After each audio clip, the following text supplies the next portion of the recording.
কে করলো জেকব ফাটুর ওপর এরকম ভয়ানক অ্যাটাক যাতে তার দাঁত বেরিয়ে এসেছে, এবং এখানে কোডি রোডস এত রেগে গেল কেন হঠাৎ, এবং আমাদের ইলিয়া ড্রাগনভ অনেক দিন পর শকিং রিটার্ন করলো। তো বন্ধুরা, বেশি না দেরি করে আজকে স্ম্যাকডাউনের ফুল রিভিউ করতে চলেছি। তো প্রথমে নিক অলডেস আসেন এবং তিনি একটি ভালো অ্যানাউন্সমেন্ট করেন, যেখানে তিনি বলেন ডাব্লিউডাব্লিউ চ্যাম্পিয়নশিপের জন্য নাম্বার 1 কন্টেন্ডার এখানে ড্রু ম্যাকেন্টায়ার ও জেকব ফাটুর মধ্যে হবে, এবং যে জিতবে সে ডাব্লিউডাব্লিউ চ্যাম্পিয়ন সঙ্গে ফেস করবে।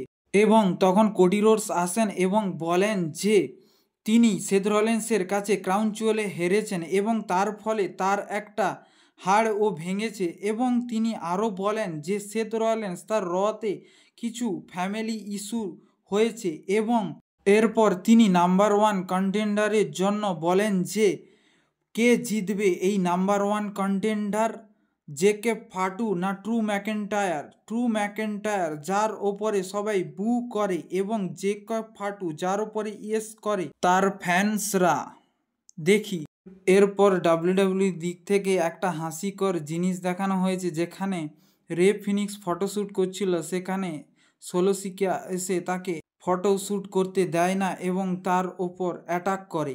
এরপর আমরা উমেন্স ট্যাগ ম্যাচ দেখতে পাই, যেখানে Charlotte Flair, Alexa Bliss and জোল রুকেব জারিয়ার মধ্যে ট্যাগ ম্যাচ হয়, যেখানে অ্যালেক্সা ব্লিস এবং শার্লেট ফ্লেয়ার জিতে যায়। এরপরে ব্যাকস্টেজে আমাদের দেখানো হয় জেকব ফাটু এবং কোডি রোডস, যেখানে জেকব ফাটু বলে নাম্বার 1 কন্টেন্ডার আমি তো দেখে নিচ্ছি ড্রু ম্যাকেন্টায়ারকে, তারপর আমাদের দেখা হবে মেন ইভেন্ট ম্যাচের জন্য। এরপর আমরা দেখতে পাই জেমি জেইনের ইউনাইটেড স্টেটস চ্যাম্পিয়নশিপের ওপেন চ্যালেঞ্জে, যেখানে মিজ আসে ওপেন চ্যালেঞ্জ করতে, তার ওপর পেছন থেকে কার্মেলো হেইজ আসে এবং তার উপর অ্যাটাক করে। এরপর আমরা শকিংলি দেখতে পাই যে ইলিয়া ড্রাগনভ আসে, ইলিয়া ড্রাগনভ ওপেন চ্যালেঞ্জ অ্যাকসেপ্ট করে এবং জেমি জেইন ও ইলিয়া ড্রাগনভের মধ্যে ধামাকাদার ম্যাচ হয়। এরই মাঝে ইন্টারফেয়ারেন্স করে সোলোসিকা, এবং এখানে এরপর জেমি জেইন বিভ্রান্ত হয়ে যায় এবং ইলিয়া ড্রাগনভ তার ফিনিশ মুভ এক্স বম দিয়ে টাইটেল জিতে নেয় ইউনাইটেড স্টেটস চ্যাম্পিয়ন।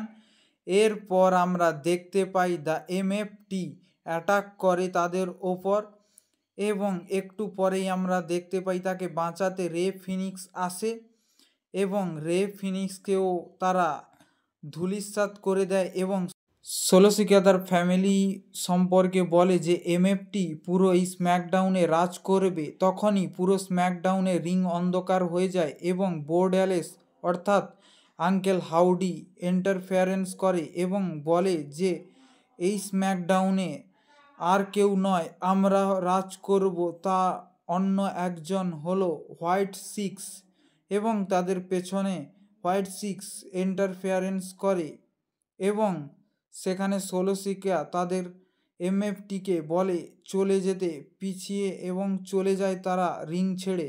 এরপর আমরা নন টাইটেল ট্যাগ ম্যাচ দেখতে পাই, যেখানে মোটরসিটি মেশিন গান এবং লর্ড গাজার মধ্যে ট্যাগ ম্যাচ হয়, যেখানে মোটরসিটি মেশিন গান জিতে যায়।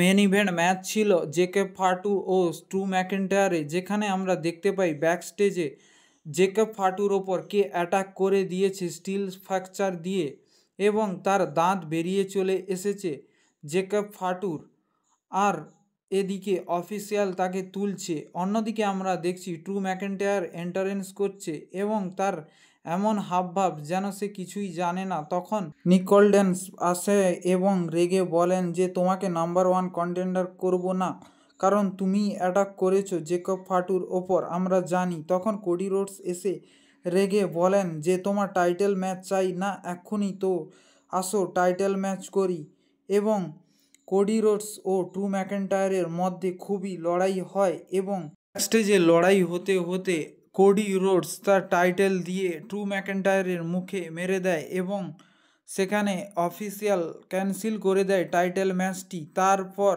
কোডি রোডস ড্রু ম্যাকেন্টায়ারকে অ্যানাউন্সমেন্টের ওপর কডি কাটার্স দিতে যায়, সেই সময় অফিসিয়ালরা চলে এসে তাদের ছাড়িয়ে দেয় এবং ড্রু ম্যাকেন্টায়ারকে বাঁচিয়ে দেয়। তো আজকে স্ম্যাকডাউন এইভাবে শেষ হয়েছে। তোমরা ভিডিওটা বাংলাতে ভালো লাগলে লাইক ও কমেন্ট করবে এবং তোমরা কমেন্টে রেটিং করবে স্ম্যাকডাউন আজকে 10-এর মধ্যে কত দিতে তোমাদের ইচ্ছুক। আমি তো 10-এর মধ্যে 6 দেব।